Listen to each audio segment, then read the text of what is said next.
Hello, CNN 10 family. Wonderful Wednesday to you. I'm Coy Wire. Thank you for making us part of your day. Only 550 more seconds left in this show, so let's make the most of them and let's go. Now we start with some concerning moments for the people of Japan. On Tuesday, Japan urged its residents to take shelter after North Korea fired a ballistic missile over the country for the first time in 5 years and without warning. The action prompted immediate backlash from neighboring South Korea and allies around the world. The missile is a potentially dangerous escalation of recent weapons tests by the Kim Jong-un regime, which governs North Korea.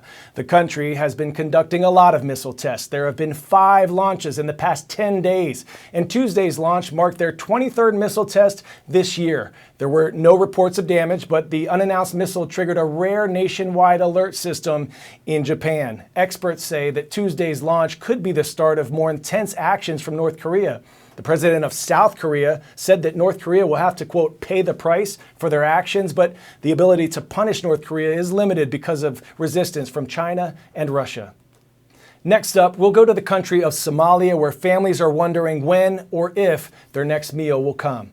The East African nation is facing tremendous drought, and the effects have been devastating. While the threat of famine looms with extreme scarcity of food, people are already starving. Parents and children are having to journey 2 hours at times just to get fresh water to drink. Half the population need humanitarian assistance. All this is happening while Somalia still hasn't even fully recovered from the last regional drought in 2017 or from the devastating effects of the COVID-19 pandemic. More for us now from CNN international correspondent Larry Madowo. This is what I'm hearing from every Somali official I've spoken to and every aid worker there. This is one of the worst droughts they have ever seen, and the effects are heartbreaking. But with so much else happening in the world, suffering Somalis can get forgotten. Right now, about half of the population in Somalia need humanitarian assistance, and it could get worse. The country's gone 2 years without rains and is experiencing its worst drought in 40 years. Aid agencies say around 7 million Somalis are projected to face food insecurity. Even animals struggle to survive. But it's not just supplies at home that are an issue. The battle against the armed group Al-Shabaab makes delivering aid hard. And the war in Ukraine has sent food prices soaring. But help is coming. More than 70% of the $1.4 billion in aid for Somalia has been raised, mostly by the US. And just this month, Ukraine pledged 50,000 tons of wheat to both Somalia and Ethiopia, much like this shipment which docked in Djibouti last month.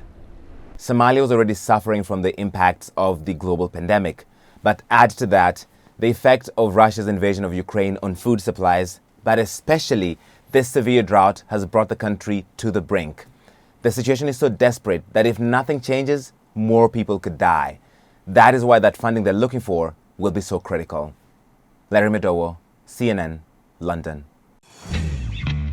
10-second trivia. In carpentry, what term means to cut a sloping angle that is not 90 degrees? Inlay, counterbore, crosscut, or bevel? If you said bevel, put your hands up. You are right.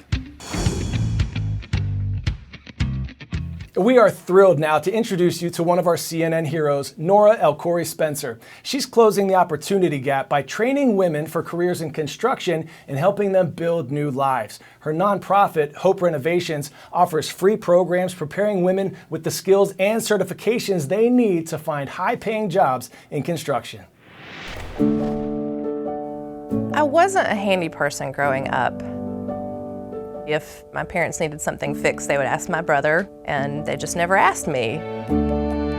When my husband, Brian, and I bought our first home, I realized pretty quickly that my tastes were outside of my budget.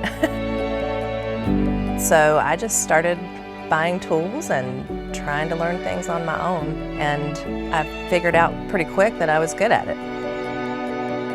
Over the years, I'd hire contractors to help me do things I didn't know how to do, and I actually learned a lot. And then it hit me that I had never met another woman. In my mid-30s, I decided to go back to school and get a master's in social work. I was doing a field placement in a homeless shelter, working with women who needed a good living wage paying opportunity. And I would talk to them about jobs in this industry. And their reaction was always, no one's ever taught me any of that stuff. It's a man's job. And I realized there's an opportunity gap. That's a gap I can help fill. We're going to talk about roof framing and putting the sheathing on the roof today. So we're going to go ahead and plan that out. Hope Renovations, we offer a 10-week pre-apprenticeship program. They learn safety, tools and materials, blueprint reading, construction math. Have you got all that? Yes. Got it. Yes. All right, so let's go put it into practice. And then they get into hands-on practice with tools. They learn the basics of carpentry, electrical, plumbing. It's a lot of work. We're gonna figure out where our bird's mouths are gonna go. Our program is totally free. We've had single moms, women in recovery, women who are just recareering. All kinds of different people are coming together and finding a shared excitement. Our program is actually solving two problems at once. We're bringing women into this industry, and we're also helping older adults age in place. The crew's here today building a ramp for a client who she was having trouble getting into her home. I've been here since 1975, and I have arthritis real bad in my knees. It was very hard trying to get in and out because I didn't have anything to hold on to. We're able to bring the trainees out onto job sites with our construction team so they can get their hands dirty, they can practice their newfound skills. This is where it gets fun. So they're giving back while they're learning. That's really a win-win. If we don't see women out there doing this, other women, they'll never see this as an opportunity. So that's a big part of what we're trying to do here. And they just act like they having fun doing it. I want to thank y'all for all your help and all your beautiful smiles. I'm so grateful just to know that there's some people out here that cares, and I won't ever forget all you women. I tell anybody, you want to see a ramp built, come to my house. I'll tell you who built it. When you're out there and you get to watch something come together that you built. Wonderful. Does that feel like it's going to work for you? Yes. Great. This is awesome. There's just such a feeling of accomplishment. We're providing hope to the people that we serve. That's a lot of lives changed. I love that part of it. We're helping them renovate their lives.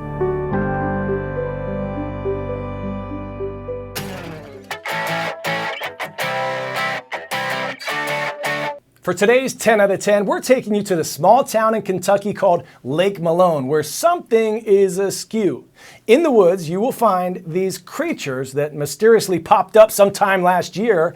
Locals call these statues the big twigs, and these things are big. The tallest stands at a whopping 18 feet tall. 3 of them were first introduced to the area in 2021, and locals didn't even really know where they came from. But recently, 3 more have appeared, and park officials say that these artist creations have increased park visitation tremendously. Also tremendous, the Globe Academy in Atlanta, Georgia, we see you. And one more thing before we go, did you know that today is National Do Something Nice Day? So whether it's a kind word or two or just a simple smile, do the little things that make this world a better place. I'm Coy Wire, and this is CNN 10.